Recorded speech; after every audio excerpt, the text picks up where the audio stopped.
Tay! Paraarin niyo ako! Tumabi kayo! Anong ginagawa niyo kay tatay? Nay! Si tatay! Bakit nila sinasaktan? Anak! Umalis po kayo sa harapan ko, Nay! Tumabi kayo! Gusto kong makita si tatay! Bakit nila kinakaladkan si tatay? Tama na, anak.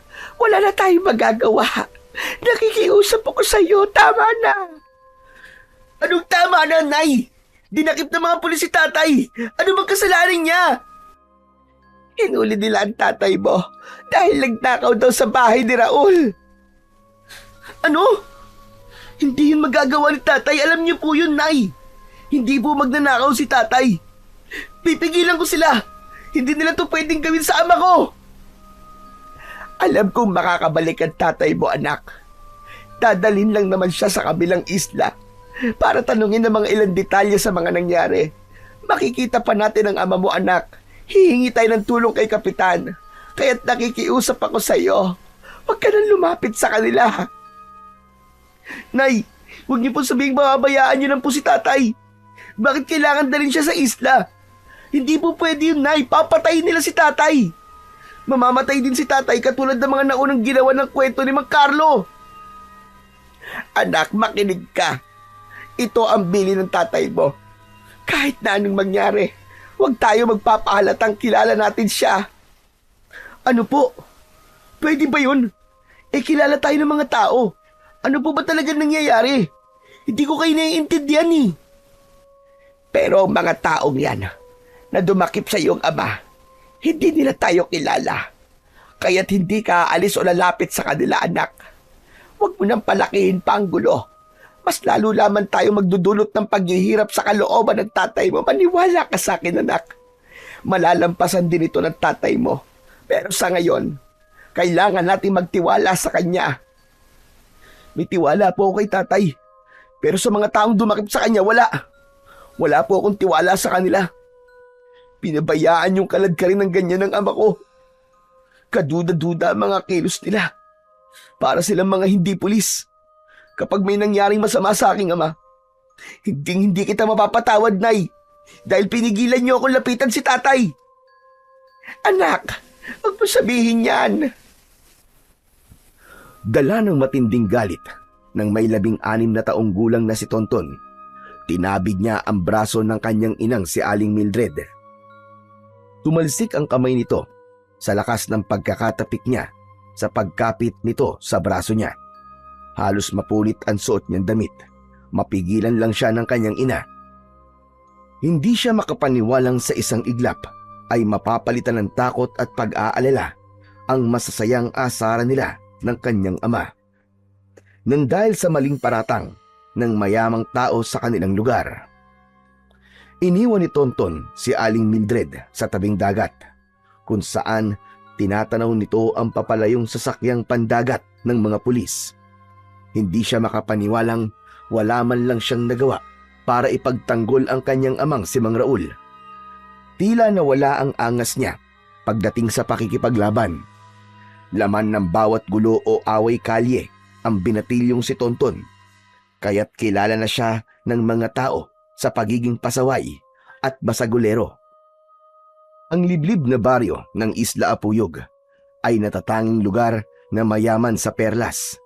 Dahil naman sa kasakiman ng mayamang lalaki na si Mang Carlo, ay pinagbabawalan na silang mangisda sa lugar para masolo nito ang yaman ng tubig. Ang kanya namang ama na walang ibang hanap buhay kundi ang pangingisda ay ginawan ng maling kwento para mawala ito sa landas ni Mang Carlo. Katulad ng ginawa nito sa ibang tao sa kanilang lugar. At ang inaalala niya ay ang mga misteryosong nangyayari sa dagat na karamihan ang mga nagiging biktima ay ang mga taong dinadakip ng mga pulis para paratangan ng kung ano-ano. Pagkatapos ay iuuwi sa pamilya na isa ng malamig na bangkay, wakwak ang tiyan, nawawala ang lamang loob, at kung mamalasin pa ay hindi na halos makikilala dahil nawawala ang ulo. Luray-luray ang katawan dahil nilaparaw ng pating. Ilan lang yun sa gasgas na dahilan ng mga pulis kapag nakakaharap ang mga naulilang pamilya. kaya parang binabayo ang kanyang dibdib ng maso dahil sa pag-aalala para sa kanyang ama na baka yun na rin ang huling pagkakataong makikita niyang buhay si Mang Raul. At dahil gabi na, hindi mapakali si Tonton kaya't kinuha niya ang kanyang itak na nakasabit sa dingding at itinali yon sa kanyang bewang. Anak, saan ka pupunta? Hindi ako uupo at tatayo na lang dito habang naghihintay sa pagdating ni tatay. Hindi ko alam kung ano na nangyayari sa kanya. Delikado, anak. Gabi na at masyado mapanganib sa dagat. Wala na po akong pakialam, Nay. Gabi na, pero wala pa rin po si tatay. Tama na, Nay. Huwag niyo na po akong pigilan dahil hindi na ako makikinig sa inyo. Kapag may masamang nangyari kay tatay, hindi ko mapapatawad ang sarili ko. Huwag kang masyadong matapang, Tonton. Paano na ako? Kung pati ikaw ay mapapahamak. Nakikiusap ako sa iyo, anak. Parang awa mo na. Bukas na bukas aalis tayo. Sige, sasamahan pa kita. Bukas? Ano na pong aabutan natin? Baka nga po sa mga oras na to ay patay na si tatay. Segundo lang po ang buhay ng tao, Nay. Baka nga may nangyaring masama na sa kanya ngayon. Huwag mong sabihin yan, anak. Napangagulgol na lang ng iyak si Aling Mildred dahil sa mga narinig nito mula sa anak. Habang nakasubsob ito sa sariling palad, nanginginig ang kamay at halata ang matinding takot sa namamaos nitong boses. Bago hinuli ang tatay mo, ibinili niya sa akin na pigilan daw kitang sundan sila. Kahit na anong mangyari, gawin ko raw ang lahat para pigilan ka, anak. Paulit-ulit niyang sinasabi yun sa akin dahil alam niya ang gagawin mo. Oo, wala raw siyang kasalanan. May nakita lang daw siya na hindi raw dapat na nakita ng katulad niya. Ano raw po yun? Bakit ayaw niyang sundan ko siya? Dahil malalagay ka raw sa panganib, anak. Kayong dalawa. Pero bakit sinasabi nilang nagnakaw siya? Dahil yun nga ang ipinaalam nilang kasalanan ng ama mo. Ipinahiya nila si Raul. Parang hindi ito maganda. Hindi ito tama, Nay. Kaya mas kailangan ko pong sundan sila. Ibang nararamdaman ko sa mga nangyayari. Bakit ba ang tigas ang ulo mo, anak? Ayaw mo makinig kahit sabihin ng tatay mo. Dahil anak ako, Nay. Hindi niyo alam kung gaano akong natatakot para sa ama ko. Mabuting tao si tatay, Nay. At hindi niya dapat sapitin ang ganitong pangyayari. Kayo ang hindi marunong makinig sa akin. Nasa panganib si tatay at ginagawa niya yun para sa kaligtasan natin. Pero bakit? Bakit niya yun sasabihin sa inyo? Mas lalong lumakas ang iyak ng kanyang ina at hindi na siya nagpaawat sa binabalak niyang pagsunod sa kanyang ama. Kahit pigilan man siya nito, kinuha niya ang kanyang sagwan para sa kanyang bangka. Nagdala rin siya ng ilawan na maaari niyang magamit pantanglaw sa dagat. Iniwan niya ang kanyang ina habang nakaupo ito sa upuang gawa sa kawayan. Mabilis siyang tumakbo papunta sa dalampasigan. Pagkarating niya sa gilid ng dagat ay saka lang siya nakahinga ng maluwag. Tahimik ang paligid na ang maririnig na lamang ay ang ingay ng maliliit na alon na tumatama sa malalaking bato. Iginala niya ang kanyang paningin at nakita niya ang naghihintay niyang kulay pulang bangka. Mabilis niya yung tinulak papunta sa malalim na tubig. Pagsakay niya ay inihanda niya ang itak at sagwan. Malalakas ang hampas niya ng sagwan sa tubig bago binuksan ng motor ng bangka. Ngunit sa kamalasan ay nakalimutan niyang bumili ng gasolina. Punong-puno ng pagkadismayang napahampas na lang siya ng kamay sa tubig habang may sumilip na luha sa kanyang mga mata. Hindi ako makakapayag na may mangyaring masama sa iyo, Tay. Hindi! Hindi ako makakapayag! Maigpit niyang hinawakan ng sagwan. Ang sagwan ay isang uri ng kahoy na may hulmang malapad sa dulo na kayang magtulak sa tubig para umabante ang bangka ng taong may hawak nito. Umalimbukay o umikot ang tubig sa malakas na pagsagwan ng binatilyo. Hindi sinasadyang nakakita siya ng matulis na bagay. Nakalitaw yon sa ibabaw ng tubig. Para bang pinipigilan siya nitong umalis. Alam niyang pating yon, kaya tumigil siya saglit. Magsasalita pa sana si Tonton nang biglang umangat ang mukha ng pating at humuni ito na parang isang ibon. Bumundol ang kaba sa kanyang dibdib, lalo na nang lumakas ang ihip ng hangin. Maging ng alon, hindi siya makapagsalita nang lumutang ang muka ng isang nakakatakot na nilalang mula sa hindi kalayuan. Lumangoy itong papalapit sa kanyang bangka. Natakot ang pating sa nilalang na may kakaibang itsura at sa paglubog nito sa tubig ay malinaw niyang nakita ang kumikislap nitong buntot na tulad ng sa isda. Anak ng... Diyos ko po! Anong klaseng isda ang nilalang na yun? Binilisan ng binatilyo ang pagsagwan para lang makalayo sa nilalang na humahabol sa kanyang bangka. Mabilis din ang tibok ng kanyang puso dahil sa takot. Wala na siyang pakialam kung malalaki man ang alon na bumabangga sa kanyang bangka. Ang mahalaga ay makatakas siya. Nang bigla ay may bumangga sa kanyang sasakyan at tumaob ang kanyang bangka. Kasabay ng paghila sa kanyang mga paa, pabulusok pa ilalim. Nabitiwan niya ang sagwan kaya wala siyang magamit na panghampas sa nilalang na may hawak sa kanyang binti. Naramdaman din niya ang pagbaon ng matutulis nitong kuko sa kanyang kalamnan.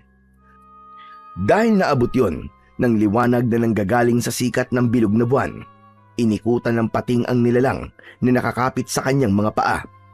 Habang nakakainom na siya ng tubig alat, nakita niya na parang tinutulungan siya ng pating laban sa mga nilalang na kahawig ng syokoy. Kaya nagkaroon siya ng pagkakataong makalangoy papunta sa ibabaw ng tubig. Mabilis niyang ikinampay ang kanyang paa at kamay para malapitan ang nakataob niyang bangka. Habol ang hiningang yumakap siya sa kanyang sasakyan. Hinugot niya ang kanyang itak sa kanyang bewang bago humingi ng tulong. Tulungan niyo ako! Tulong!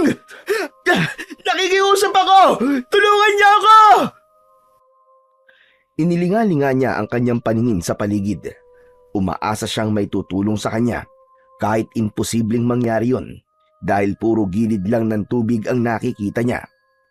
Napasigaw pa siya ng mas malakas nang biglang umahon ang pating paharap sa kanya. Nakita niya ang malalaki nitong pangil at nakipagtitigan sa kanya. Parang nababasa niya ang ibig sabihin ng pating dahil sa galaw nito. Tumalikod ito sa kanya na ang ibig sabihin ay sumakay siya sa likod nito. Saglit na nagpaikot-ikot ito sa kanyang tabi nang bigla na naman niyang naramdaman ang magaspang na kamay na humila sa kanyang paa. Bago siya lumubog ulit sa ilalim ng tubig, ay parang narinig niya ang boses ng kanyang ama. Halos manlaki ang kanyang mga mata nang makita niya ang itsura ng nilalang na yon. 4 ang kamay nito na ang kalahating katawan ay sa buntot ng isda. Ang balat ay may kaliskis na kulay pula at palikpik na parang lagari. Ang mala-octopus nitong dila ay ginamit nitong panggapos sa kanyang bewang. Ang mukha nitong may malasyokoy na itsura ang patuloy na humihila sa kanya papunta sa malalim na bahagi ng karagatan. Ang pating na nakita niya kanina ay binangga ang nilalang kaya natanggal ang dila nito sa pagkakapulupot sa bewang niya. Mabilis siyang lumangoy habang nakikipaglaban ng pating sa mga halimaw na pilit umaatake sa kanya. Tinamaan siya ng katawan ng aswang. Kaya't napasuot siya sa butas ng magkaharap na 2 bato at doon nakapagtago. Nang wala na ang halimaw, hindi sinasadyang napansin niya ang isang bagay na kumikislap. Nakasabit yon sa magaspang na bato. Kinuha niya yon sa katinitigan. Kaya lang ay naramdaman niyang parang mauubusan na siya ng hangin. Kaya kailangan niyang lumangoy pa itaas. Paglutang niya ay hinihintay na siya ng pating sa ibabaw ng tubig. Ang tagal mo naman, Tonton. Teka, nasugatan ka ba? Napaawang ang kanyang bibig sa biglang pagsasalita ng pating habang nakakapit siya ng maigpit sa bagay na nasisid niya sa ilalim ng dagat. Kinusot-kusot pa niya ang kanyang mga mata dahil pakiramdam niya ay ilusyon lang niya ang nakikita at naririnig. Oo, huwag ka na magtaka kung naririnig mo ko. Kaya mo lang naman ako naririnig dahil dyan sa mutyang hawak mo. Kailangan na natin makalis dito bago pa nila makuha ang pangil na yan ng mga ninuno ko. Bilisan mo na, kumapit ka na sa akin. Ha? Sumunod ka na lang, Tonton, at saka na lang ako magpapaliwanag sa'yo. Wala nang oras. Halika na, kumapit ka na. Saan? Saan pa? Eh di sa likod ko. Kanina pa kitang pinapasakay eh. Hindi mo nararamdaman ang sugat mo sa paa? Walang iniwan sa epekto ng salabay ang kanilang mga kuko. Kaya dapat ka na magamot. Bilisan mo na! Kapit na! Umikot ang pating sa bangka bago lumapit kay Tonton. Para siyang biglang napunta sa ibang planeta dahil sa uri ng nilalang na nasa harapan niya. Akma na sana siyang sasampa sa likod nito nang biglang lumubog ang pating sa ilalim. Nakita niya rin ang mala-octopus na dila ng halimaw na nakapalupot sa katawan nito. Hinila ang pating pailalim kasama siya. Tulungan mo ako, Tonton! Alisin mo ang dila niya sa katawan ko! Oo! Gagawin ko! Bilisan mo na! Napapasok ako sa dila niya! Ang mutya ingatan mo! At isuot mo yan sa iyong leeg! Isusuot na sana niya ang kwintas sa kanyang leeg nang biglang may humila sa kanyang paa. Magkasama silang dalawa ng pating na bumulusok pa ilalim sa tubig. Tumambad sa kanilang paningin ang maraming halimaw na nag-aagawan sa paghila sa kanila sa ilalim. Tinulungan siya ng pating kaya't nakawala siya. Subalit naramdaman naman niya ang pagguwit ng sakit mula sa kuko ng halimaw na tumama sa kanyang tiyan. Idagdag pa ang epekto ng mga kamay nito na para siyang unti-unting napapaso. Habol ang kanyang hininga na nakakainom na siya ng maraming tubig. Tumama rin ang kanyang ulo sa bato. Huling pagsulyap niya sa pating ay ang pakikipaglaban nito sa mga halimaw. Parang nakita niyang may taong tumulong sa kanya bago siya tuluyang mawalan ng malay. Nagising si Tonton sa mahinang pagyugyog ng magaspang na kamay sa kanyang balikat. Naramdaman din niya ang pagtalsik ng tubig sa kanyang katawan at ang mahihinang alon na tumatama sa kanyang kinahihigaan. Dahan-dahan niyang iminulat ang kanyang mga mata. Sa kanya inilinga ang kanyang paningin sa buong paligid ng kanyang kinaroroonan. Puro bato na parang nasa kuweba siya, habang ang sahig ng yungib ay naaabot ng tubig, malamig at tahimik. Mabuti naman at nagkamalay ka na. Kumusta na ang pakiramdam mo, iho? Hindi sinagot ni Tonton ang tanong ng matandang babae. Nakaupo lang ito sa tabi niya. May hawak itong bilog na bato habang nagdidikdik ng dahon. Saka inilagay yon sa sugat niya sa kanyang binti at tiyan. Saka lang niya naalala ang pag-atake na yon ng mga halimaw sa tubig. Nasaan po ko, Lola? Nandito ka sa bahay ko. Sa kuwebang malapit sa dagat. Hindi ko alam kung ano nangyari sa'yo at napadpad ka sa lugar na ito. May sugat ka sa ulo. Sa palagay ko tumama yan sa isang matigas na bagay. Gaano na po ako katagal dito, Lola? Saka, sino po naghatid sa akin dito? Hindi mo ba natatandaan ang huling naging kasama mo bago ka nawala ng balay? Saglit na natagilan si Tonton dahil dalawang kakaibang nilalang ang natatandaan niyang nakasama niya, ang halimaw sa dagat at ang pating na nagsasalita. Lola, maniniwala po ba kayo kung sasabihin kong may mga nilalang po akong nakitang nabubuhay sa ilalim ng dagat? Yung mga halimaw po na biglang umatake po sa akin. At saka po, may taong isda na apat ang mga kamay. Saka yung pating, Lola, nagsasalita po siya. Ewan ko po kung totoo nga yun. Kung ibang tao makakarinig sa mga sinasabi mo, iisipin nilang nasisiraan ka ng ulo. Kaya mas makabubuting sarilinin mo na lamang yan. At tama ka. Totoo ang tungkol sa mga halimaw na nakatira sa dagat. Hindi sila basta-bastang nilalang. Isa silang mapanganib na aswang na nakatira sa tubig. Ang pating naman na sinasabi mong nagsasalita. Aba, si Pungkoy yun. Siya ang nagdala sa iyo rito at nagligtas sa buhay mo. Nanlaki ang kanyang mga mata dahil sa mga narinig niya mula sa matandang babae. Napaunat siya ng upo at muling nagtanong sa matanda. Lola, sino nga po kayo uli? Ako nga pala si Sedang at ang pating na nagligtas sa'yo ay ang gabay ng mutyang nasisid mo nang hindi sinasadya sa ilalim ng dagat. Indikasyong may kasamang responsibilidad ng mutya na yan. Isang uri ng mutya ng pangil ng pating na may taglay na kapangyarihan sa sino bang pagkakalooban nito. Teka, sandali lang po, Lola. Ano ang mutya ng pangil ng pating? Hindi ko kayo maintindihan eh.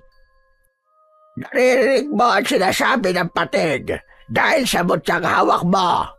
Ang mutyang may taglay na bilis sa paglangoy at malaasin ng epekto sa kahit na anong sandatang mahahawakan mo. Ang mga halimaw sa dagat ay mga nilalang na kung tawagin ay bagaring. Wala silang pinipiling lapain. Bata, babae, lalaki, at kahit na matanda. May kakayahan silang umahon sa tubig, pero nakakatagal lang sila ng 4 na oras sa lupa. Bagaring po ang tawag sa mga nilalang na yun. Kung ganun po sila ang totoong pumapatay sa mga tao at hindi ang mga pating. Napatunayan mo naman, hindi ba? Dahil iniligtas ka ni Pungkoy. Kung hindi dahil sa kanya, aba, malamang nakikita na rin ang katawan mo na palutang-lutang sa ibabaw ng tubig at ibibintang na naman sa mga pating ang naging kamatayan mo. Malaya pa rin ang mga walang hiyang mga aswang na magaring habang may ibang nilalang na sumasalo sa kasalanan nila. Habang titig na titig si Tonton sa matandang babae, ay bigla niyang napansin ang paggalaw ng tubig na malapit sa kanyang tabi, pati na ang pagliwanag ng suot niyang kwintas.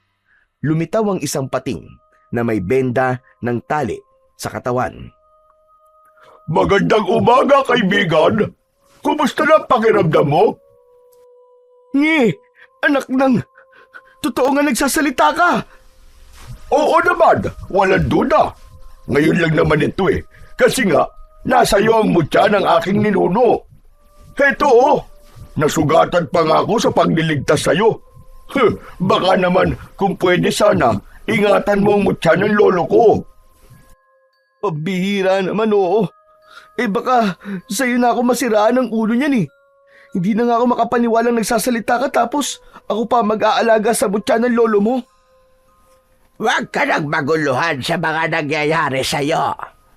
Dati nang may naunang nagmay-ari sa mutya, isang babae na nang magkapamilya basta na lang itinapon ng bato sa dagat at swerte namang ikaw ang nakahanap. Pwede mo naman niyang isole sa dagat kung gusto mo.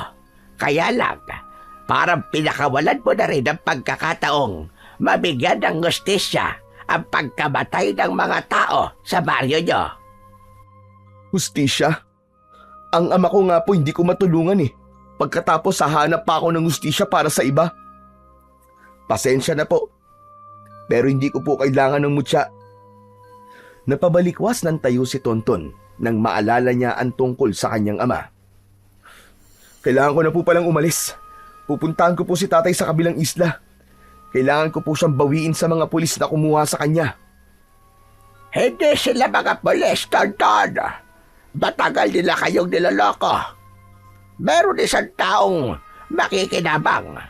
Kapag nawala ang mga mangingisdang patuloy na nanguhuli ng isda sa kanyang ipinagkakait na karagatan.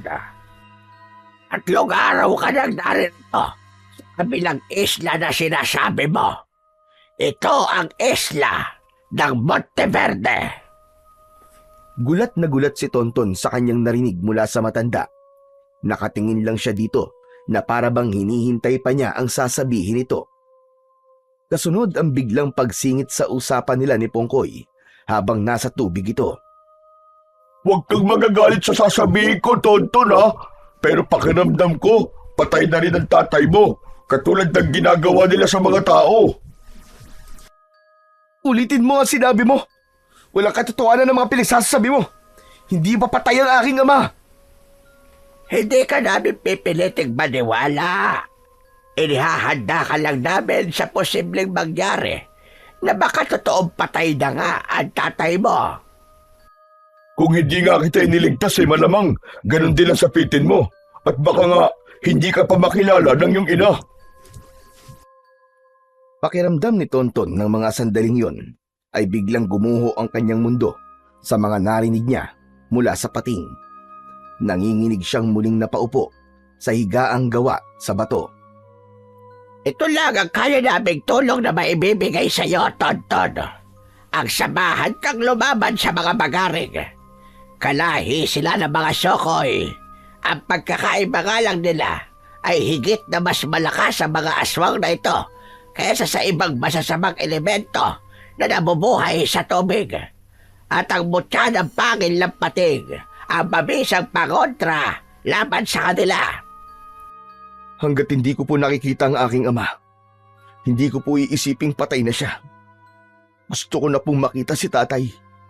Kailangan ko na pong umalis. Kung kinakailangan ko pong puntahan ng presinto na pinagdalhan sa kanya ay gagawin ko. Mahanap lang si Tatay Raul. Raul ba? Si Raul na asawa ni Mildred. Matagal na napatitig si Tonton sa mukha ng matanda. Pakiramdam niya ay kilala nito ang kanyang mga magulang. Hindi niya alam kung para saan ang biglaang paglikot ng mga mata nito at panginginig ng katawan. Umiwas ito at humarap sa gawi ni Pongkoy na natagilan din dahil sa mga narinig nito mula sa kanya. Bakit po, Lola? Saka parang kilala niyo po ang mga magulang ko. Ha? Ay, hindi. Hindi ko sila kilala. May naalala lamang ako. Kailangan ko na pong umuwi sa amin, Lola. At maraming salamat po sa tulong niyo. Iiwan ko po sa inyo ang mutya. Ibigay na lamang po niyo yan sa iba. Alam mo sa tingin ko, mas karapat dapat ka sa mutya, Tonton. Sasamahan ka ni Pongkoy at balitaan mo ko kapag may balita na sa iyong ama. Pupuntahan ko po muna si tatay sa presinto. Tonton, walang presinto sa lugar na ito. Kagaya ng sinasabi ni Lola Sedeng, isang palabas lang ang tungkol sa mga pulis. Matagal na kayong niloloko ng mga taong makikinabang sa mga nangyayari. Kaya kung ako sa'yo, uuwi na lang ako at hindi ko muna ibabalik ang mutya. Bakit ba ako makikinig sa inyo, ha? Mukha nga kayong mga nasisiraan ng ulo eh. Hindi ko kailangan ng mutya at buhay pa ang aking ama. Naiintindihan ko kung bakit ka nagkakaganyan. Ayaw mo lang tanggapin na maaaring tama ang aming sinasabing wala na nga ang tatay mo. Kaya kung pati ikaw ay magbubulag-bulagan sa mga nangyayari, darating ang araw na wala ka nang makikitang tao sa baryo nyo. Walang mga taong nakatira rito, Tonton. Naubos na nila.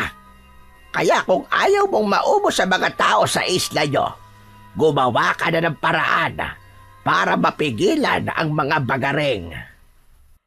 Pero Lola, isa lamang po akong hamak na binatilyong walang kakayahan, kundi ang lumangoy at mangisda. Ano naman po may pangtatapat ko sa mga halimon na nakatira sa ilalim ng tubig? Hindi niyo po ba nakikita? Mahina po ako. Muntik na nga po ako mamatay eh. Alam kong may magagawa ka. Sasabihin mo pa kaya yan kapag nakita mo nang ang tatay mo ay pinatay nila. Makinig ka. Pagkakataong mabuhay ang ibinibigay namin sa'yo. Hindi lang ang tatay mo ang mawawala.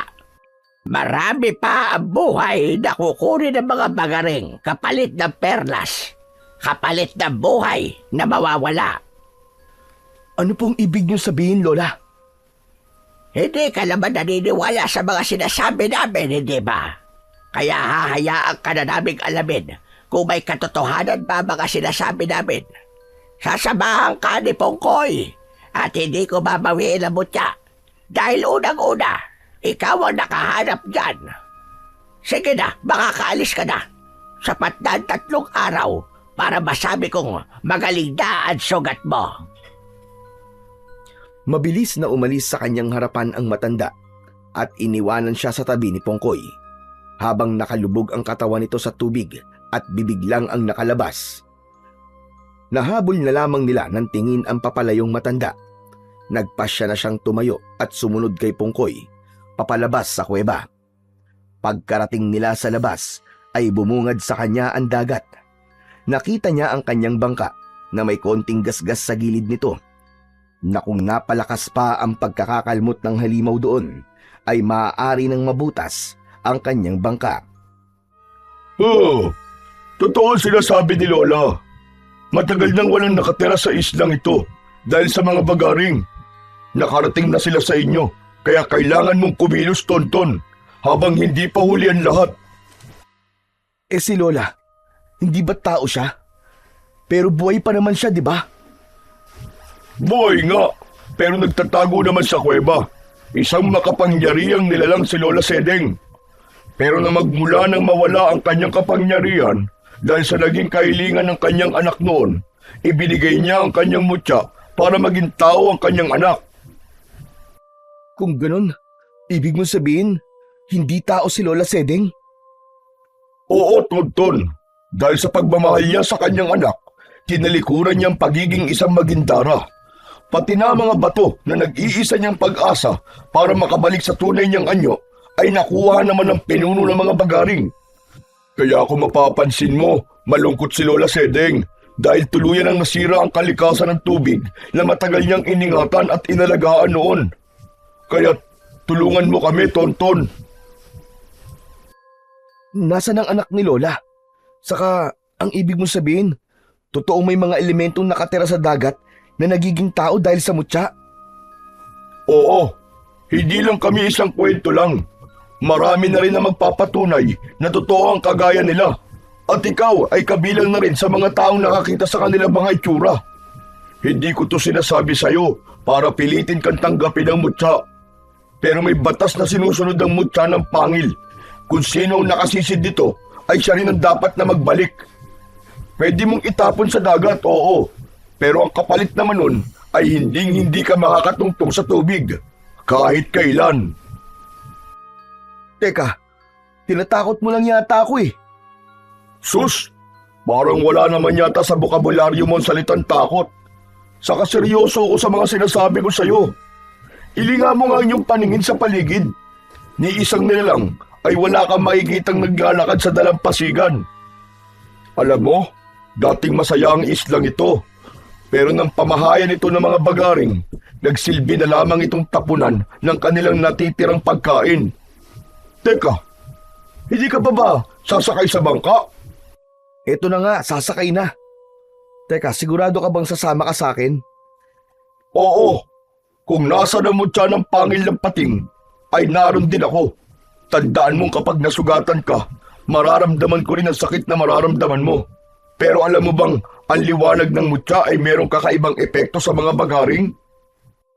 Anong magiging epekto? Matutunaw sila sa liwanag na nanggagaling sa bato. Ikaw lang at ang mga halimaw na yon ang makakakita sa liwanag. Saka naalala ko nga pala. Heto, pinabibigay sa ni Lola Sedeng. Gamitin mo raw ito para makauwi ka ng ligtas. Teka, ano to? Kanina pa ba ito nakasiksik sa palikpik mo? Hehe, hindi naman palikpik to eh. Pinakamay namin to. Ingatan mo ang tridente dudente. Ano? Dodente? Akala ko ba tridente? Tridente rin yan, kung 3 ang talim sa dulo. 2 lang naman ang talim yan eh, kaya dudente ang tawag dyan. Hindi mo ba alam yun? Natawa na lamang si Tonton sa pagmamalaki na yon ni Pongkoy sa kanya. Pinagmasdan niyang mabuti ang dudente, isang uri ng tungkod na gawa sa kahoy at may 2 talim sa dulo na kasing tulis ng pako. Mas kilala namin to sa tawag na salapang, na panghuli ng mga isda. Sige, gagamitin ko to. Salamat nga pala, Pongkoy ha, sa pagtulong mo sa akin. Sus, wala yun. Gusto rin naman naming malinis ang pangalan namin sa mga tao na hindi kami masasamang nilalang. Nananakit lang naman kami kapag alam naming malalagay na kami sa panganib. Pagkatapos ng pag-uusap nilang dalawa ni Pongkoy, ay nauna na itong lumangoy papunta sa kabilang isla, habang siya naman ay sumakay sa kanyang bangka at nagsimula ng magsagwan palayo sa dalampasigan ng Isla Monteverde. Habang nagsasagwan at makarating sila sa gitna, biglang tumigil si Tonton at iginala niya ang kanyang paningin sa malawak na karagatan. Bigla rin ang pag-iinit ng suot niyang mutya. Parang kakaiba ang tubig, Tonton. Naku, mag-iingat ka. Kung mag-iinit ang suot mong mutya, humanda ka. Mainit na nga, Pongkoy, kaya alam ko na may mga nilalang na nakapaligid sa bangka ko. Inihanda niya ang kanyang salapang. Nakatutok yun sa tubig habang pinakikiramdaman ang galaw ng kanyang bangka. Ilang saglit pa ay biglang gumalaw ang kanyang sinasakyan. Para bang may nilalang na sinusubukang pataubin ang kanyang sinasakyang bangka. Tonton, may mga halimaw sa ilalim ng bangka. Ikaw ang pakay nila. Magtiwala ka sa suot mong mutya. Magagawa mo maglangoy na mas mabilis at makasisid sa ilalim ng tubig. Kitang-kita ni Tonton nang biglang atakihin ng bagaring si Pongkoy.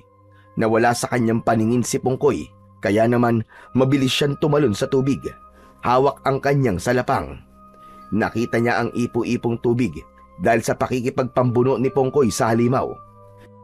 Nang mapuluputan ang kaibigan sa katawan ng mala-octopus na dila ng mga aswang, hinawakan niya ang kanyang mutya bago lumapit sa mga ito.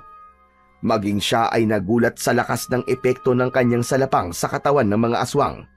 Para silang tinatamaan ng kuryente sa katawan nang bumaon ang talim ng sandata sa kalamnan nito. Nakawala si Pongkoy sa kalaban at muli itong lumangoy paikot sa kanyang kinatatayuan. Napansin niya rin na kaya niyang tumagal sa ilalim ng tubig. Maya-maya pa ay sumugod sa kanya ang dalawang bagaring. Tinamaan siya sa dibdib ng matulis na kuko ng isang nilalang na umatake sa kanya. Pero agad siyang nakaganti. Nang ubod lakas niyang itarak sa dibdib nito ang kanyang armas. Kitang-kita niya ang pagsama ng dugo nito sa tubig habang nagkikikisay at tumigas ng malakahoy ang katawan. Paglingon niya sa gawin ni Pongkoy ay kagat din ito ang leeg ng isang bagaring. Kahit nagpupumiglas ang halimaw, ay nagawa yung pugutan ng ulo ni Pongkoy gamit ang matutulis nitong mga pangil. Lumangoy na tayo sa itaas. Sa palagay ko, wala na mga aswang. Sabi sa kanya ng kaibigang gabay habang nag-uusap sila sa mata. Mabilis ang kanyang paglangoy paitaas. Habol ang hininga na sumampa siya sa gilid ng bangka. Pero halos manlaki ang kanyang mga mata nang makita ang maraming nakalitaw na ulo ng bagaring sa ibabaw ng tubig. 5 dipa ang layo mula sa kanilang kinaroroonan, kasabay ng malakas na paghuni ng mga ito na parang huni ng pating. Si Pongkoy naman, na hindi umaalis sa kanyang unahan, ay panay din ang langoy para protektahan siya. Tonton, hindi sila aatake sa atin. Sa palagay ko, nakita nila ang ginawa mo sa mga kasama nila. Hindi. Mahirap magtiwala sa kanila, Pongkoy. Halimaw sila at hindi sila makakapayag na merong tatalo sa kanilang hukbo. Magsasalita pa sana si Tonton nang sa pagtitig niya sa mata ng pinakapinuno ng mga ito ay nagulat siyang parang naiintindihan niya ang mga sinasabi ng mga ito sa pamamagitan ng paghuni. Pongkoy, pinagbabantaan nila ako na huwag na raw tayong babalik sa lugar na to kahit kailan. Dahil sa susunod daw na makita pa tayong pumunta sa teritoryo nila, ay mapipilitan na raw silang umahon sa dagat para guluhin ang pamilya ko, pati na ang mga kababaryo ko. Huwag kang matakot sa kanila, Tonton. Totoong nakakausap mo sila sa pamamagitan ng pagtitig sa kanilang mga mata dahil sa mutya na hawak mo. Pero ikaw ang dapat na magbanta sa kanila. Na kung hindi nila ititigil ang pagpatay nila sa mga tao, ay wawasakin mo ang kanilang teritoryo. Ipakita mo sa data mo Ipakita mong hindi ka natatakot sa kanila. Ganun na nga ang sinabi ni Tonton sa higit 20 mga nilalang na nakatingin sa kanila. Lumakas ang mga huni nito at muling sumugod sa kanila. Anak ng putya! Mas lalo nagalit sila sa mga sinabi ko eh! Gustong pagsisihan ni Tonton ang kanyang mga sinabi sa mga halimaw na bagaring. Pero may punto rin naman ang mga sinabi ni Pongkoy. Siya ang dapat na magpakita ng lakas sa mga ito.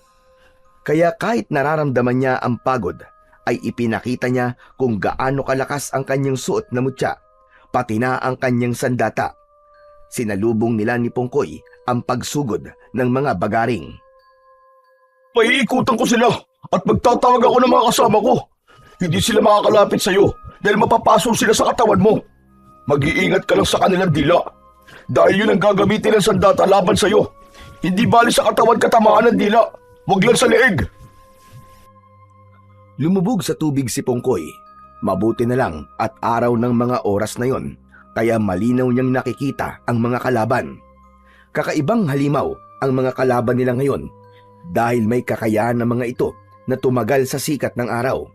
Inunahan ni Tonton ang pinuno ng mga ito sa pag-atake. Subalit mabilis lumangoy ang bagaring, kaya nailagan nito ang pagtama ng kanyang sandata sa katawan nito.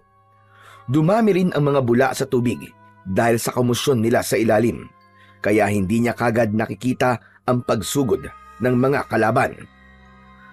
Mabilis na lumangoy paikot si Tonton na parabang ipo-ipo.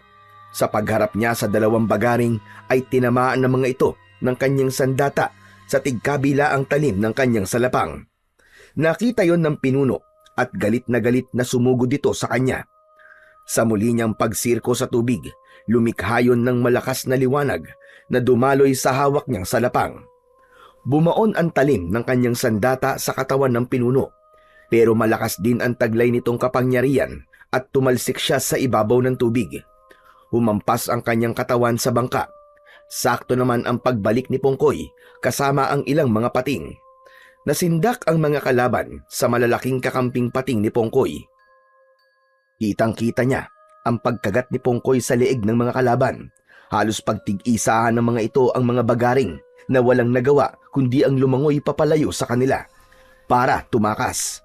Gusto pa sanang sumugod ng pinuno ng aswang kay Tonton, pero nalagasan na ito ng mga tauhan, kaya't isa na lamang pagbabanta ang iniwan nitong salita. Batay sa pagkakatitig nito sa mga mata niya, sinabi nitong babalik ito at sisiguraduhing mapapatay siya kasama ang kaibigang gabay na si Pongkoy. Grabe! Kumuntikan ka na mapahamak, Tonton! Mabuti na lang at nakarating kagad ako. Aba, teka! May sugat ka sa likod! Huwag mo akong intindihin. Ayos lang ako, Pongkoy. Tulungan mo na lang akong makasampa sa bangka at umalis na tayo.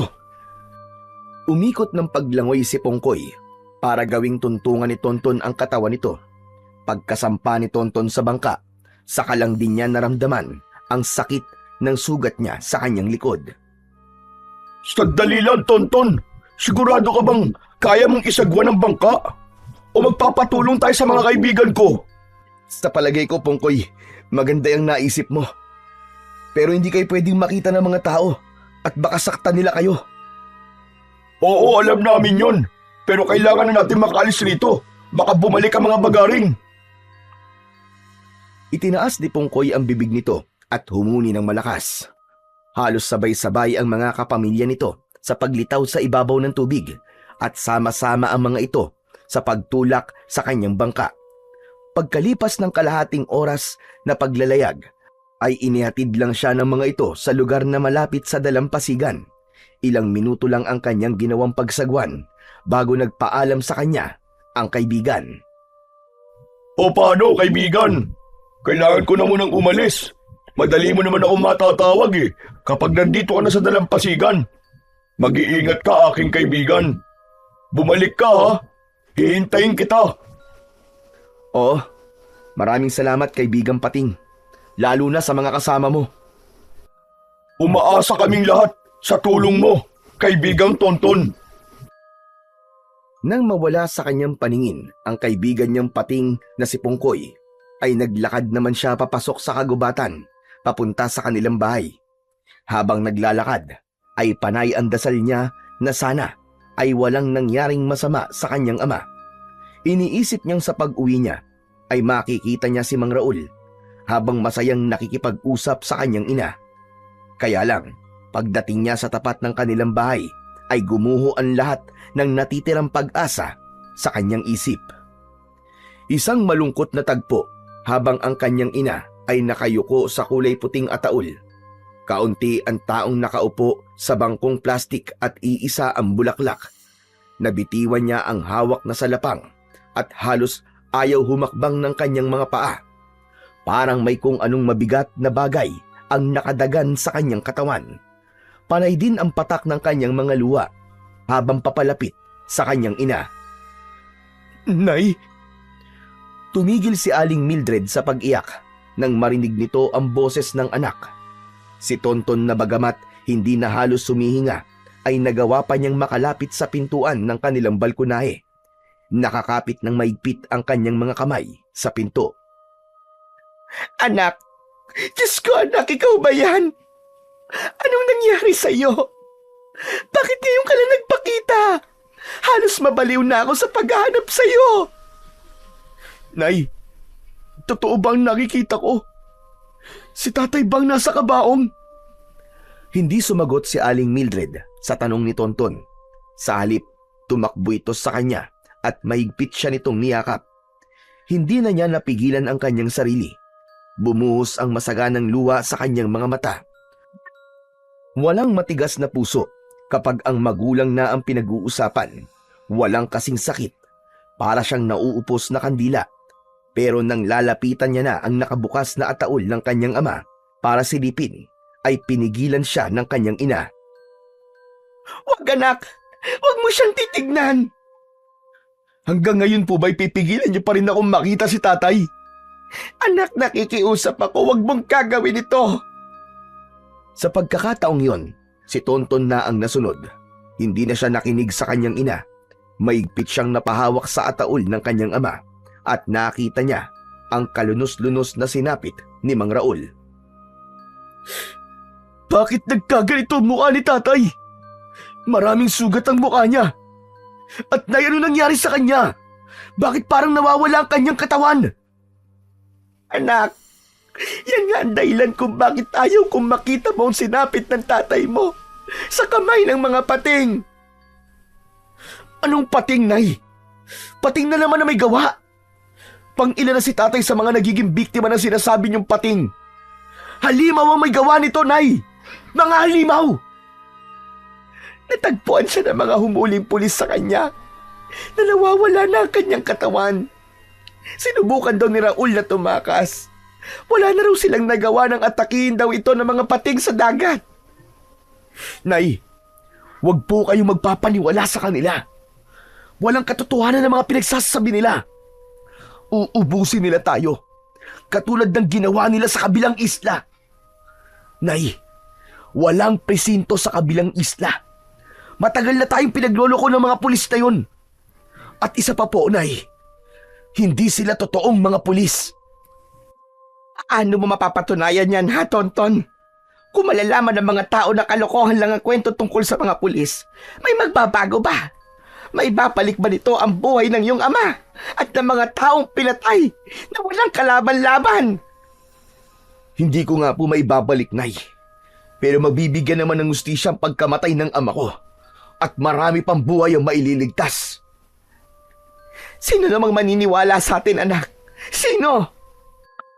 Patutunayan ko po sa kanila na mga totoong aswang ang pumapatay sa mga tao. Muntik na ako mamatay ng dahil sa mga halimaw na nakatira sa dagat, Nay. Maniwala kayo sa akin. Anak, walang maniniwala sa kwento mo. Baka isipin pa nila na nasisiraan ka na ng ulo. Tigilan mo na ito, anak. Ayokong baka pati ikaw ay mapahamak pa. Hindi ko kaya, anak, kung pati ikaw ay mawawala sa akin. Aalis na lang tayo sa baryong ito. Hindi po, Nay. Hindi tayo aalis dito. Hindi ako natatakot mamatay. Patutunayan ko po na totoo ang mga sinasabi ko.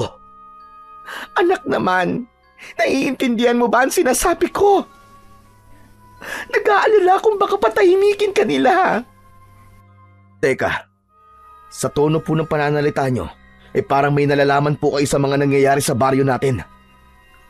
Umiwas ng tingin at napayuko ng muka si Aling Mildred nang maupo ito sa mahabang upuan na gawa sa kahoy. Kasunod ang mga hikbi habang nakatingin sa labas ng kanilang balkonahe. Merong isang pamilyang nakakaalam ng tungkol sa mga bagaring. Dahil katulad ng iyong ama, ay biktima rin ito ng maling paratang. Kesyo tumakas raw, kaya inatake ng pating. Nang mga panahon na yon, ay may isang tumayong tao para lumaban sa kanila. Kaya lang, namatay sa harapan ng tagapagtanggol ang lahat ng miyembro ng pamilya ng taong nag-iisang saksi na totoo mga bagaring. Hindi niya yun nailigtas, kaya magmula noon ay nawala na ang bali-balita tungkol sa tagapagligtas. Anak, ayoko maranasan natin ang ganung wakas ng buhay. Kaya't nakikiusap ako, lumayo na lang tayo sa gulo. Sinasabi niyo po bang maaaring may nakita si tatay na hindi dapat niya makita, kaya siya pinatay? Oo anak, kaya nag-aalala ko para sa kaligtasan mo.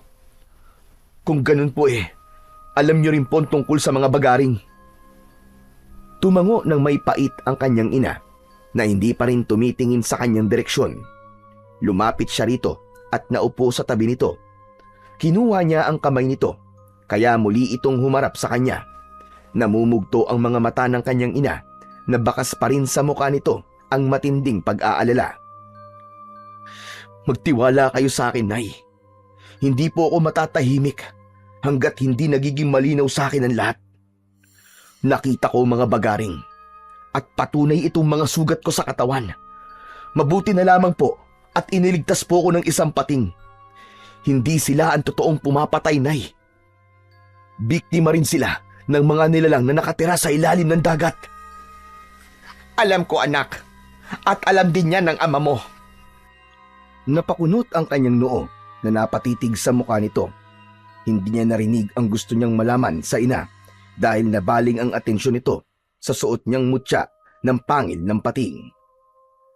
Anak, saan mo nakuha ito? Hindi napigilan ni Aling Mildred ang hindi mahawakan ng palawit ng kwintas na nasa leeg ni Tonton. Bakas sa mukha nito ang matinding pag-aalala habang hindi binibitiwan ng kamay ang pangil sa kanyang leeg. Bakit po, Nay? Alam niyo po ba tungkol sa suot kong kwintas? Paano napunta sa iyo to anak? Hindi ko po sinasadyang nasisi dito sa malalim na bahagi ng dagat habang inaatake po ako ng mga bagaring. Nang magising po ako suot ko na po ang mutya dahil sa tulong ng matandang si Lola Sedeng.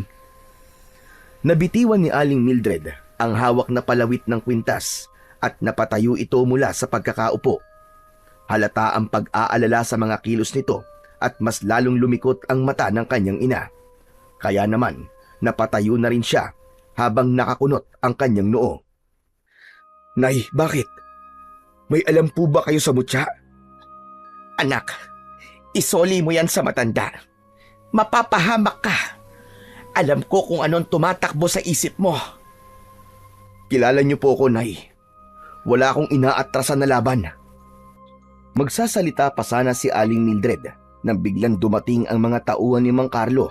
May mga dala itong bulaklak at hawak ng lalaki ang nabitiwang salapang ni Tonton. Akin na yung salapang ko. Wala kayong karapatang hawakan ng gamit ko. Hindi ba pwedeng magpasalamat ka na muna? Dahil nakita ko itong pakalat-kalat. Huwag niyong hahawakan ng gamit ko. Dahil sa susunod, ang gusto ko, nakabaon na yan sa dibdib mo. Mukhang matigas ka, bata ah. Pablot na kinuha ni Tonton ang kanyang sandata kay Mang Carlo, saka muling tumingin sa mukha nito. Anong ginagawa niyo rito? Narito lang naman ako para makiramay. Tanggapin niyo ang taus-puso kong pakikiramay dahil sa nangyari kay Raul. Pagdamutan niyo na itong kaunting halaga na nakayanan ko. Magalang at malumanay na pahayag ni Mang Carlo, pero si Tonton, matapang niyang hinarap ang lalaki at humarang siya sa harapan ni Aling Mildred. Nakita niya ang inaabot nitong kulay puting sobre at alam niyang pera ang laman nun. Hindi namin kailangan ng abuloy. Itabi mo yan para sa pagpapalibing sa sarili mo. Hindi ko akalaing ganyan pala kayo tumanggap ng bisita. Sayang, malaking halaga pa naman ang perang dala ko. O baka naman, nakukulangan pa kayo. Pwede namang dagdagan. Akma na sanang susuntokin ni Tonton ang lalaking kaharap, pero naramdaman niya ang maigpit na pagpigil ni Aling Mildred sa kanyang kamay. Anak, nakikiusap ako sa'yo. Tama na. Mukhang matapang itong anak mo, Mildred ah. Ang mabuti pa ay umalis na kayo. Habang kaya ko pang magpigil, isama niyo sa pag-alis niyo ang mga bulaklak na dala niyo. Dahil gagamitin niyo rin yan sa burol niyo. Halata sa mukha ni Mang Carlo ang pagkairita sa mga sinabi ni Tonton. Kaya napilitan itong umalis sa harapan nila, pero iniwan nito ang mga bulaklak. Dinampot niya yon isa-isa, saka ibinato sa mga tauhan nito. Pinigilan niyang hindi umiyak ng dahil sa galit, habang habol niya ang kanyang sariling hininga. Anak, tama na. Huwag mo na silang patulan, anak. Tama na. Mas lalong nagalit ang kalooban ni Tonton nang muling bumalik si Mang Carlo. Tila napahiya rin ito sa ginawa ng binatilyo. Itinuro nito ang dalawang daliri sa kanya bago itinuro sa mga mata nito. Isang senyas na babantayan nito ang bawat galaw nilang mag-ina. Nakakapit ng maigpit sa braso niya si Aling Mildred nang mapansin ng kanyang ina ang galit na anyo ni Mang Carlo. Nakita mo na, anak.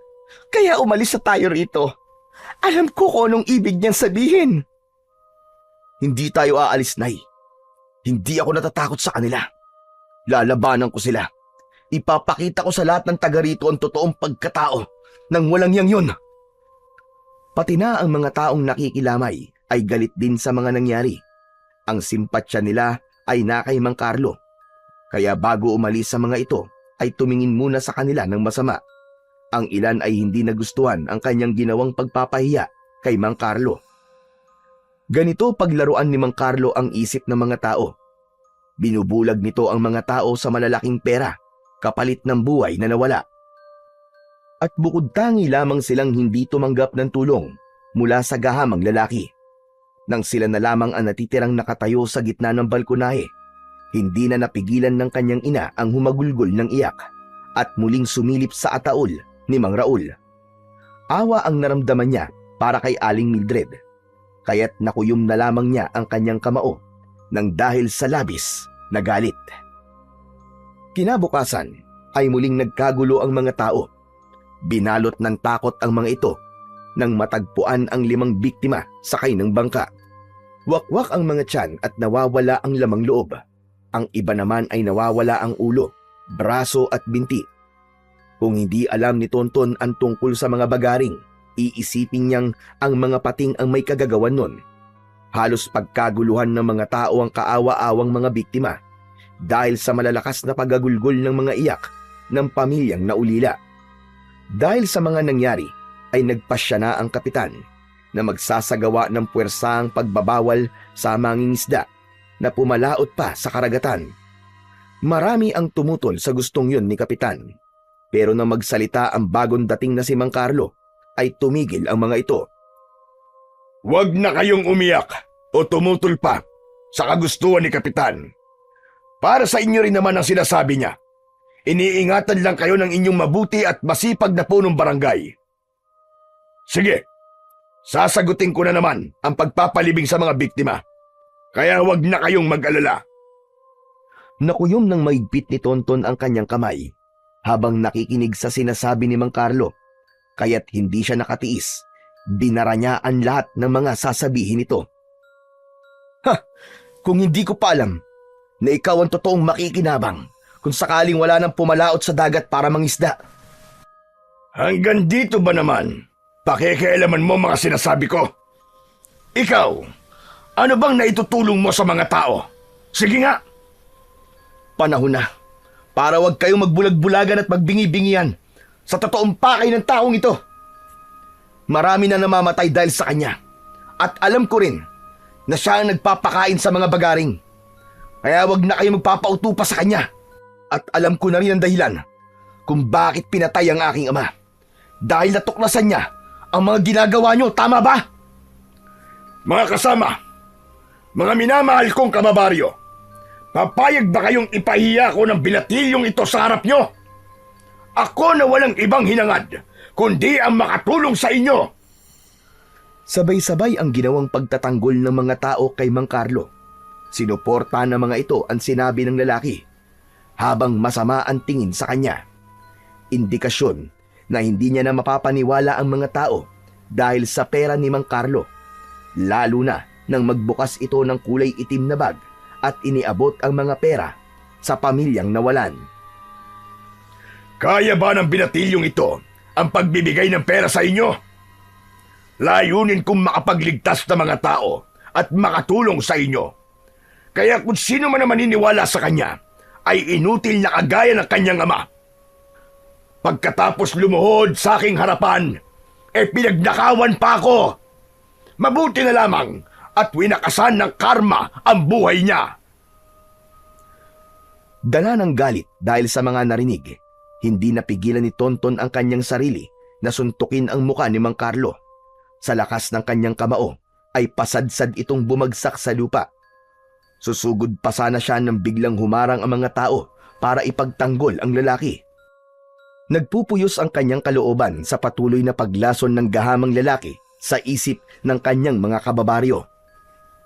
Papayag ba kayong hindi niya panagutan ang ginawa niya sa akin? Mga kababaryo ko, ako ang tunay na taga rito. Sila ang totoong dayo sa lugar na ito. At dahil sa kabutihan ko, ako pa ang naging masama. Dahan-dahang tumayo si Mang Carlo at dumura ng laway na may dugo. Masama ang tingin nitong inutusan ang mga tauhan na hawakan ang binatilyo. Galit na galit din ang mga tao, kaya naman hinarap niya ang mga tauhan nito. Hindi siya nagpahawak sa mga ito. Walang makalapit kay Tonton. Nagtaka ang mga tao sa malakas at bilis ng kamao ng binatilyo. Umatake ng suntok sa kanya si Mang Carlo, kasabay ng mga tao na gustong ipagtanggol ang matanda. Pero hindi rin siya makapapayag. Nasasaktan at pagsasalitaan nito ng masama ang kanyang ama. Sa pagsirko niya sa ere, ay pinakawalan niya ang magkakasunod na sipa sa mukha ni Mang Carlo. Kasama ng pagbagsak nito ang mga taong tumulong sa lalaki. Sa kanya ito nilapitan at kwinelyohan ang damit. Hindi magnanakaw ang ama ko. Alam kong pinatahimik niyo siya para mailihim sa lahat ng mga gawain niyo. Babantayan kita, lintik ka. Simula sa oras na to, ako ang magsisilbi mong anino. Bitiwan mo ang damit ko. Pagsisisihan mo ito. Wala kang respeto sa matanda. Isa ka lamang hamak na binatilyong lampa. Walang kakayahan at walang lakas para patumbayin ako. Isa kang anay at kayang-kaya kitang tirisin. Tama ka. Anay nga lang ako. Ngunit ako ang anay na magpapabagsak sa pader na itinatayo mo. Tandaan mo yan. Tuluyan nang nawala ang kanyang paggalang sa lalaki. Dinuraan niya ito sa muka na lalong ikinagalit nito. Saktong kadarating lang ng kanyang inang si Aling Mildred para pigilan siya. Anak, tama na! Diyos ko, tama na! Pagsisisihan yung dalawa ang ginawa niyong ito sa akin. Tumayo ito at hinubad ang damit. Saka umalis sa lugar na yon. Naiwan silang mag-ina sa harap ng mga tao. Sinabi ng kanilang mga kababaryo na sila ang totoong dayo sa lugar.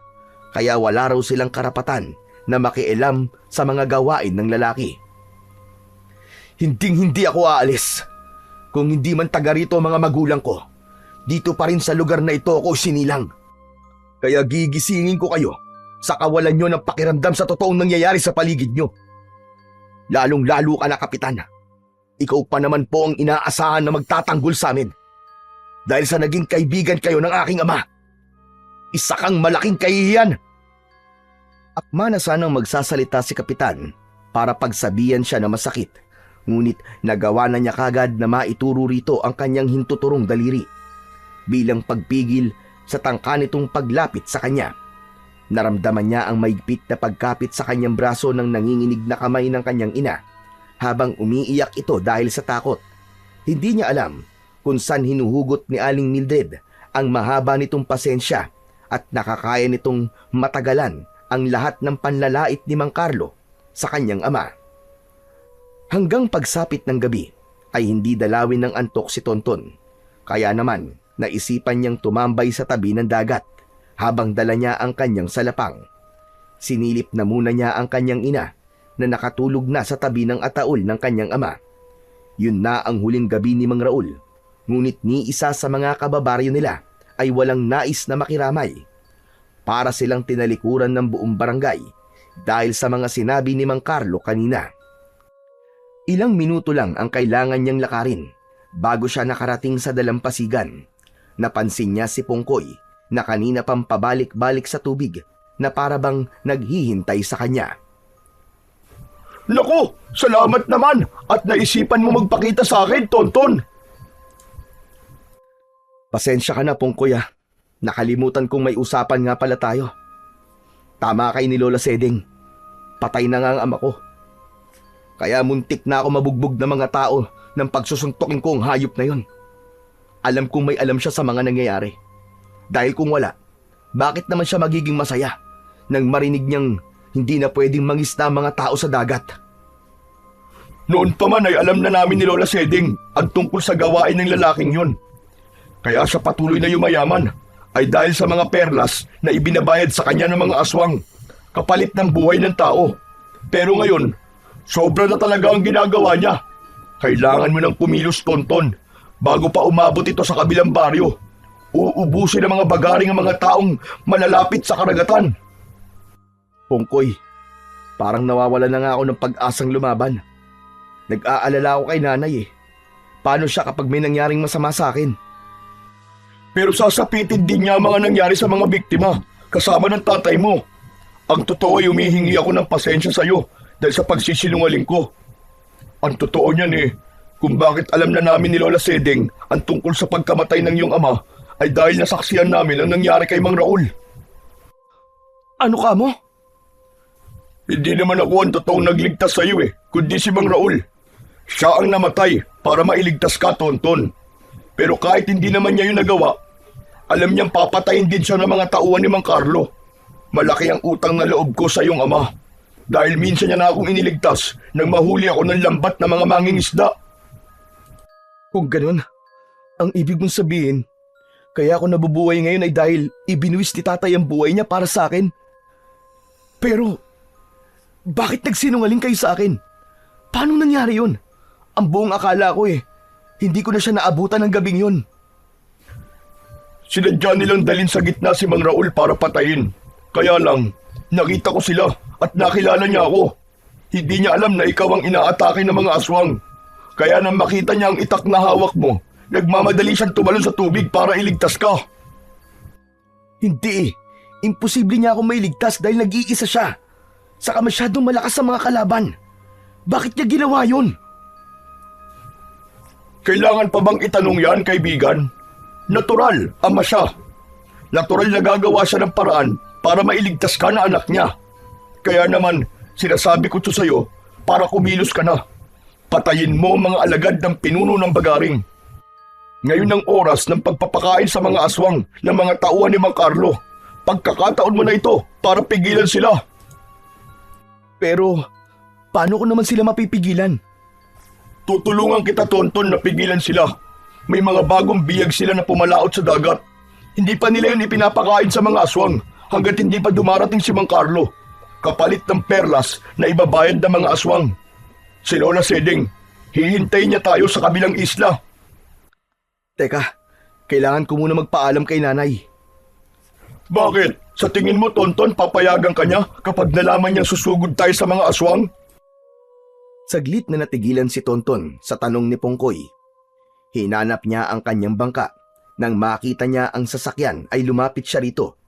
Akma na sana niyang bubuhayin ng motor nito nang pigilan siya ni Pongkoy. Wag, Tonton! Sagwan lang, sapat na. Ako na ang bahala sa iyo pagdating sa laot. Kapag gumamit ka ng motor sa bangka, maaaring mabulabog natin sila. Kinausap ko na ang buo kong pamilya at nakahanda silang tumulong sa atin. Ilang biyagan nakita mo sa bangka nila? 4 na lalaki at 1 dalagita. Para daw yun sa pinuno. Ang ipinagtataka ko lang, para bang may hinihintay pa sila. Ano? Anong ibig mo sabihin? Kanina ko pa silang nakikitang nakatambay sa kabilang puno na yun, oh. Pero nakasakay na ang mga biyag nila. Sino kaya ang hinihintay nila? Dahil madilim ang dalampasigan at hindi yun abot ng liwanag na nagmumula sa luma niyang gasera, hindi niya maaninag kung gaano karami ang kalaban. Pagkakataon na nating sugurin sila, Pongkoy. Huwag, Tonton! Susundan lang natin sila para malaman natin kung saan sila nakatira o kung saan ang tagpuan nila. Pero paano kung mabigo tayong iligtas sila? Dito pa lang simulan na natin. Akma na sanang lalapit si Tonton para sumugod sa mga kalaban nang bigla siyang nanigas sa kanyang kinatatayuan. Nakita niya ang bagong dating na biyag. Pamilyar sa kanya ang suot nitong damit habang nagpupumiglas sa pagkakahawak ng 2 lalaki. May taklob na kulay puting tela ang ulo nito. Bumundol ang kaba sa kanyang dibdib dahil nakilala niya kung sino ang biyag. Bakit, Tonton? Anak ng putya, si nanay biyag nila. Hindi ko dapat iniwan si nanay. Paano na to? Anong gagawin natin, Pongkoy? Kung ganun si Aling Mildred pa lang hinihintay nila. Kailangan kong iligtas si nanay, Pongkoy. Sira ba ang ulo mo? Hindi mo siya maililigtas kung bigla ka na lamang susugod sa kanila. Paano kung pati ikaw ay mahuli nila? Katulad na pagkasunduan namin ni Lola Sedeng, hihintayin natin makarating sila sa tagpuan ng mga yan. May nakahandang dinamita para sa kanila. Pero baka mapahamak si nanay. Hindi sa lahat ng oras ay tapangan dapat mong pairalin. Sa pagkakataong ito, kailangan ng tamang diskarte kung paano natin sila madadala sa bitag. Hindi man siya sumasang-ayon sa gustong mangyari ni Pongkoy, subalit may punto rin naman ang kaibigan niyang Pating. Magagawa niyang lipulin ang mga kalaban kapag magkakasama ang mga ito sa iisang lugar. Gawin mo ang lahat ng makakaya mo, kaibigan, na hindi mawawala sa paningin mo ang bangkang sinasakyan nila. Dahil konting pagkakamali mo lang, baka pati ang nanay mo mawala na rin sa'yo. Yun ang hindi ko papayagang mangyari. O paano? Mauna na ako sa'yo ah. Huwag na huwag kang lilikha ng ingay para hindi sila makaramdam sa pagsunod natin. Mabilis ang ginawang pagsakay ni Tonton sa kanyang bangka. Gamit ang sagwan ay maingat niyang sinundan ang bangkang sinasakyan ng kanyang ina. Halos hindi siya kumukurap ng mga mata habang nakatingin sa huliang bahagi ng bangka. Mas lalo siyang nag-aapoy sa galit nang makita niya sa ilalim ng liwanag ng buwan ang nakangiting muka ni Mang Carlo. Hindi man niya naririnig ang sinasabi nito sa kanyang ina, ay alam niyang siya ang pinag-uusapan ng mga ito, lalo na nang alisin na nito ang kulay puting tela na nakataklob sa ulo ni Aling Mildred. Ganon din ang 5 mga kasamang biyag ng kanyang ina. Parang tinatambol ng maso ang kanyang dibdib dahil sa pag-aalala. Siguradong tiba-tiba na naman tayo sa mga perlas kapalit ng buhay nila. Lalo na kapag nalaman pa ng pinuno nila kung sino ang biyag ko ngayon. Sinasabi ko na nga ba at pamilyar sa akin ang mukha ng babaeng ito. Mula sa malayo ay kitang-kita ni Tonton kung paanong paulit-ulit na pinagsususuntok nito ang mukha ng kanyang ina habang nakagapos ang mga kamay nito sa likod at may busal ang bibig. Halos paliparin ni Tonton ang kanyang bangka makarating lang sa kinaroroonan ng kanyang ina. Kaya lang ay humarang si Pongkoy at muli siya nitong pinigilan. Ano ka ba naman, Tonton? Huwag kang papadala sa galit mo. Masisira ang plano natin yan eh. Hindi mo ba nakikita na binubugbog na nila si nanay? Ano gusto mong gawin ko? Panoorin lang si Mang Carlo habang sinasaktan niya ang nanay ko. Pero kapag nahuli ka nila, mas lalo tayo mahihirapan. Alam kong kaya ni Aling Mildred ang bugbog sa kanya ni Mang Carlo.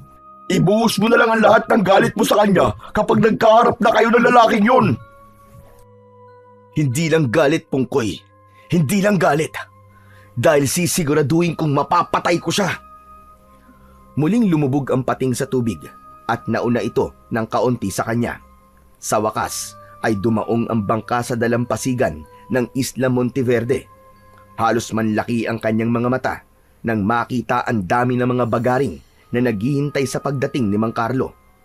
Mabilis din ang ginawa niyang pagbaba sa bangka at itinali ang sasakyan sa bato. Habang nakabaluktot na naglalakad na ikinukubli ang sarili papalapit sa kinaroroonan ng mga bagaring. Nagtago siya sa likod ng isang malaking puno. Habang pinagmamasdan isa-isa ang ginagawa ng lalaki sa mga biyag nito, habang nakaharap ito sa pinuno ng mga bagaring. Yumuko si Mang Carlo habang malamarya ang itsura ng pagkakadaop ng palad nito bilang pagpapakita ng respeto sa pinuno. Bawat palitan ng mga ito ng perlas ay meron ding kapalit na biyag. Muntik pa siyang mapasigaw nang sa paglingon niya sa kanyang likuran ay nakita niya si Lola Sedeng. Nakalugay ang buhok nito na tumataklob sa mukha ng matandang babae. Idagdag pa ang madilim na paligid na ang tanging liwanag lang ay nanggagaling sa bilog na buwan. Lola naman! Nagulat naman ako sa itsura niyo eh! Abay, bakit? Mukha ba akong aswang? Natural gumapag ako eh. Papalapit sa'yo. Huwag kang mag-alala kay Mildred. Hindi mo pa siya lubosang kilala. At saka para sabihin ko sa'yo, ang mutya na suot-suot mo ay nagtataglay ng liwanag sa paningin sa sino mang may suot nito. Pumikit ka habang hawak mo ang pangil na yan. 5 segundo lang at makakakita ka ng liwanag mula sa iyong mutya. O heto, kunin mo ang tubig na ito. Ano naman pong gagawin ko sa tubig na to, Lola Sedeng? Malakas na pangontra ang tubig tabag na yan o tubig na buhay. Kontra yan sa mga nilalang na nakatira sa tubig alat. Maaari silang masunog sa tubig na yan na parang epekto ng asido. Sige na, pumikit ka. Nasa totoong laban na tayo. Isang mariing pagpikit at may kasamang panalangin ang ginawa ni Tonton. Habang maigpit niyang kinapitan ang kanyang suot na mutya. 5 segundo ang kanyang pinalipas nang sa pagmulat niya ng kanyang mga mata ay nakita nga niya ang malakas na liwanag na nanggagaling sa mutya ng pangil. Parang may malakas din na enerhiyang gumapang sa kanyang buong katawan. Binitiwan niya ang kwintas. Ang kanyang salapang ay bigla rin nagliwanag. Lola, sinasaktan na nila ang nanay ko. Anong gagawin natin? Kikilos na ba tayo? Ano pa nga ba? Eh di tapusin na natin ang laban na ito. Magkasabay na napalingon sa gawin nila ang mga aswang nang magkasama silang lumabas sa pinagtataguan nilang bato. Habang ang mabuhanging dalampasigan naman ang magiging lugar ng kanilang paglalabanan. Napaunat sa pagkakaupo ang mga aswang at dahan-dahang tumayo. Kusang naglaho ang mga buntot nito at napalitan ng mga paa na marami ang tinik. Idinipa ng mga ito ang 4 na kamay at ipinakita ang mala-octopus na dila ng mga ito. Ipinilupot ng pinuno ang dila nito sa leeg ni Aling Mildred at dahil nakagapos sa mga kamay ng kanyang ina at may busal ang bibig, ay wala itong nagawa kundi ang habulin ang sariling hininga habang patuloy pa rin sa pagpupumiglas. Kinuha ito ni Mang Carlo at tinutukan ng kutsilyo sa leeg. Sumuko ka na, Tonton. Kapalit ng buhay ng nanay mo. Hindi ko alam kung matatanggap mo ang mga nalaman ko tungkol sa iyong ina. Pero kapanapanabik ito. May mas kapalapanabik pa ba sa mga nalaman namin tungkol sa iyo? Alalahanin mo kapag nakaligtas sa 5 biyag na yan kasama kami. Ito na rin ang magiging katapusan mong hayop ka. Dahil wala ka ng lugar na babalikan at sisiguraduhin kong makakaligtas ang mga yan. Nakita ni Tonton na humarang sa unahan ang pinuno ng mga bagaring. Sinabi nito gamit ang mga titig sa kanya na kapag hindi raw niya isinuko ang mutya ay papatayin sa harap niya ang mga bihag kasama ang kanyang ina. Ako magbibigay ng pagkakataon sa inyo para mabuhay. Ibalik niyo ang aking ina at pakawalan niyo ang mga biyag. Dahil kung hindi, mawawalan kayo ng tiraan sa lugar nyo. Tapos na rin na maliligayang mga araw nyo. Umalingaw-ngaw ang malakas na huni ng pinuno ng mga aswang. Inalis nito ang dilang nakapalupot sa liig ng kanyang ina at hindi nga niya inaasahang kukuha ito ng isa sa mga biyag para ipakita sa kanya kung paano nito kakainin ang biktima. Kaya lang, naging maagap naman si Lola Sedeng. Meron na pala itong nakahandang dinamita sa likuran ng mga kalaban. Isang malakas na pagsabog ang ginawa ng matanda na ikinamatay ng mga bagaring. Sumambulat ang lamang loob ng mga aswang sa buhangin at nagkagulo sa dalampasigan. Pero mas lalong nanlaki ang mga mata ni Tonton nang bigla niyang nakita ang ginawa ng kanyang ina. Natanggal nito ang lubid na nakagapos sa mga kamay nito para itong naging ibang tao nang umatake ito sa mga aswang na bagaring. Tara na! Kailangan na nating umatake. Tulungan natin ang iyong ina. Kahit nagulat ay sumunod si Tonton kay Lola Sedeng. Dala ang tubig na nakalagay sa pang-spray sa halaman. Maigpit niyang hinawakan ang kanyang salapang at unang sinugod ang mga halimaw na pumuprotekta sa pinuno ng mga ito. Ang iba naman na tumakas ay biglang tumakbo sa tubig, pero hinarangan na ito ng mga pating na pamilya ni Pongkoy. Para itong mga pirana na malakas ang tampisaw sa tubig dahil sa pakikipagpambuno sa mga bagaring, laban sa malalaking pating na sabay-sabay na umaatake sa kanila. Ang kanya namang ina ay nakikipaglaban sa mga tauhan ni Mang Carlo. Walang makalapit kay Aling Mildred. Lahat ay bumabagsak sa lupa. Samantalang si Lola Sedeng naman ay hinarap ang natatarantang pinuno ng mga bagaring. Patayin niyo sila! Isama niyo mga biyag! Hindi sila maaaring makatakas! Si Mang Carlo naman, habang hawak nito ang maliit na baul na naglalaman ng mga perlas, ay walang tigil sa kakasigaw sa mga tauhan nito. Ngunit huli na para sa mga tauhan na patayin ang mga biyag dahil nagawa na ni Tonton na pakawalan ng mga yon. Tumulong na rin ng mga ito na kalabanin ang aswang na bagaring. Kanya-kanya ng kalaban na halos walang gustong magpatalo. Tumalsik si Lola Sedeng sa malakas na pag-atake ng pinuno ng aswang. Bumagsak ito sa buhangin.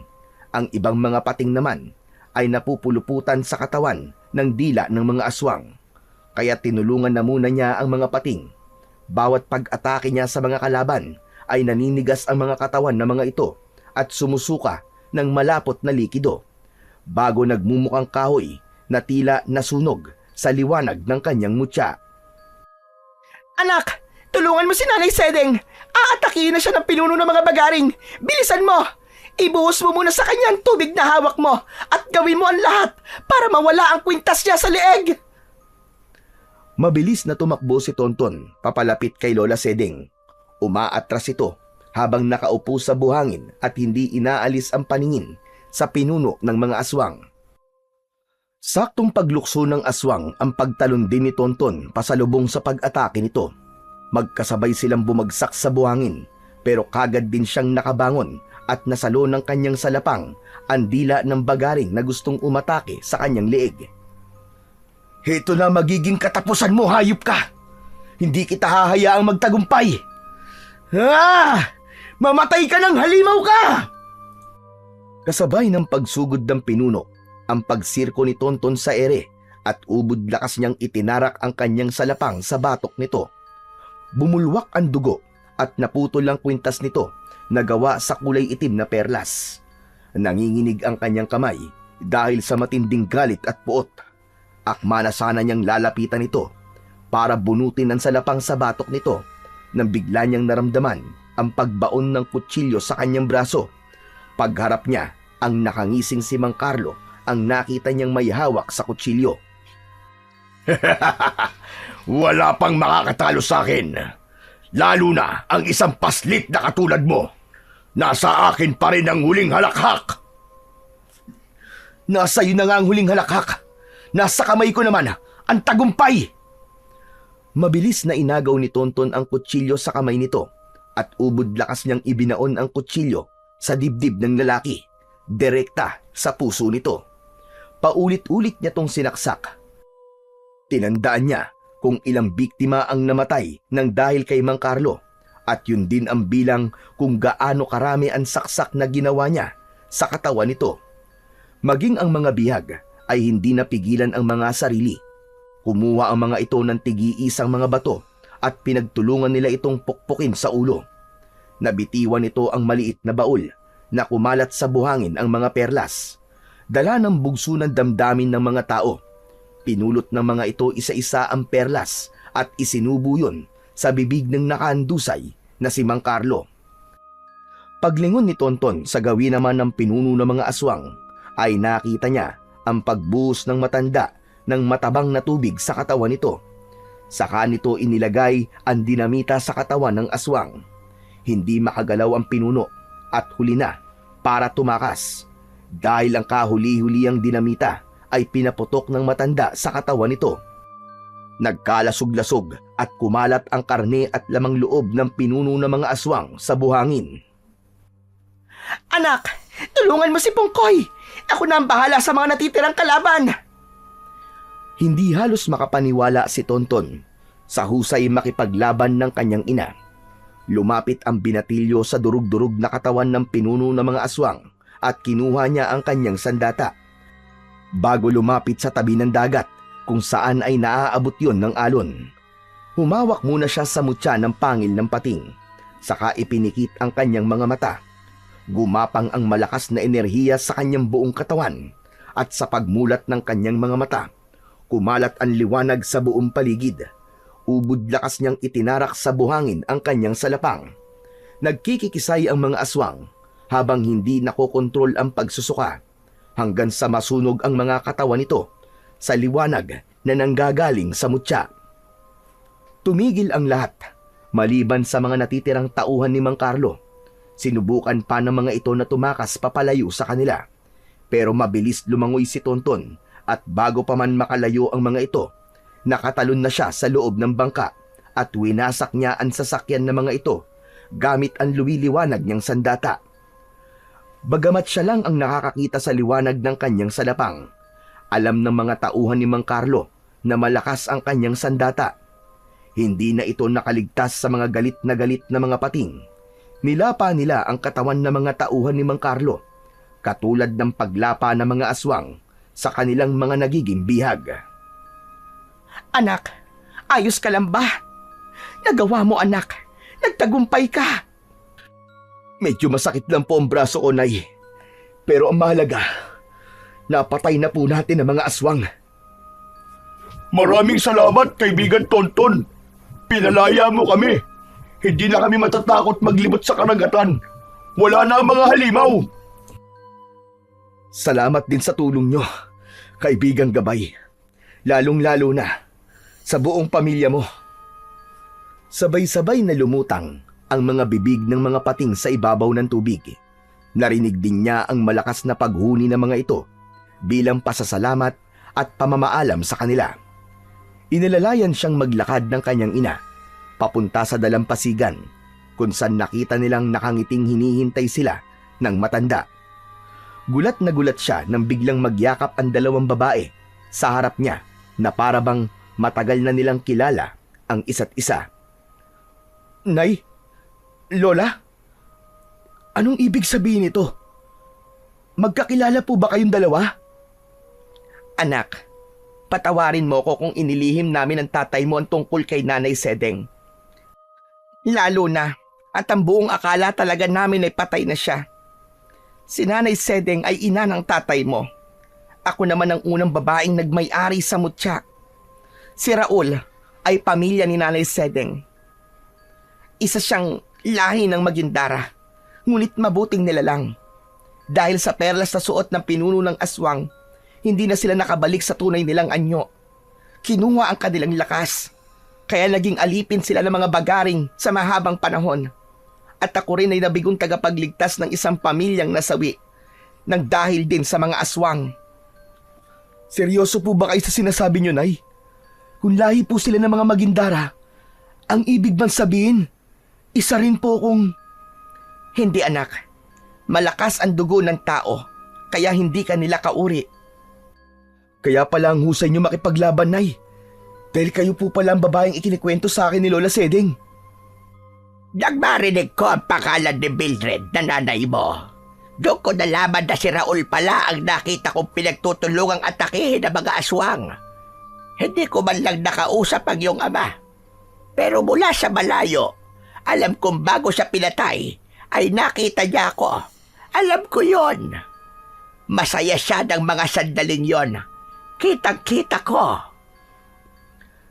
Ang tila matigas na anyo ni Lola Sedeng ay unti-unting lumambot at pumatak ang masaganang luha mula sa kanyang mga mata.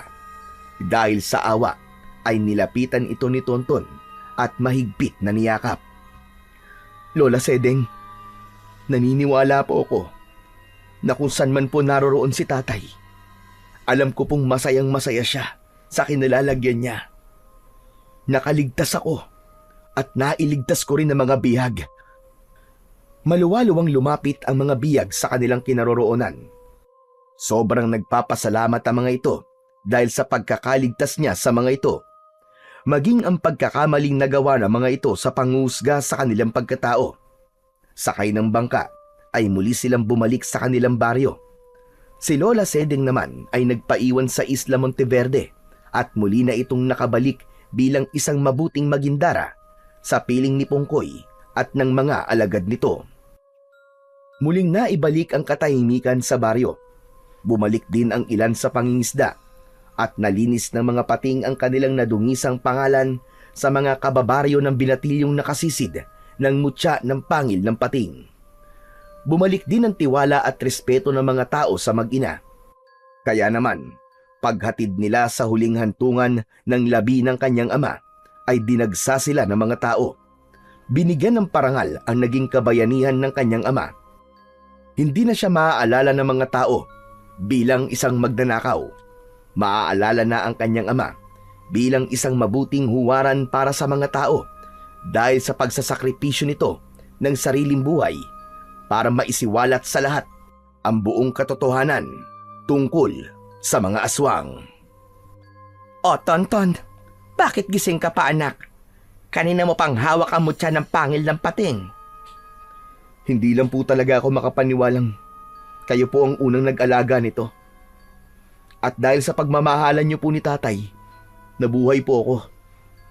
Hindi pa rin po ako makapaniwalang ako nakasisid nito. Ganyan talaga magbiro ang tadhana, anak. Naibalik mo ang katahimikan sa baryo, pati na ang dangal ng iyong ama. Siya nga pala, anak. Ano na ngayon ang balak mo sa mutya? Aalagaan ko po ito, Nay. Dahil sa mutya na to, nakilala ko si Lola Sedeng at si Pongkoy. At nailigtas ko ang buong baryo natin.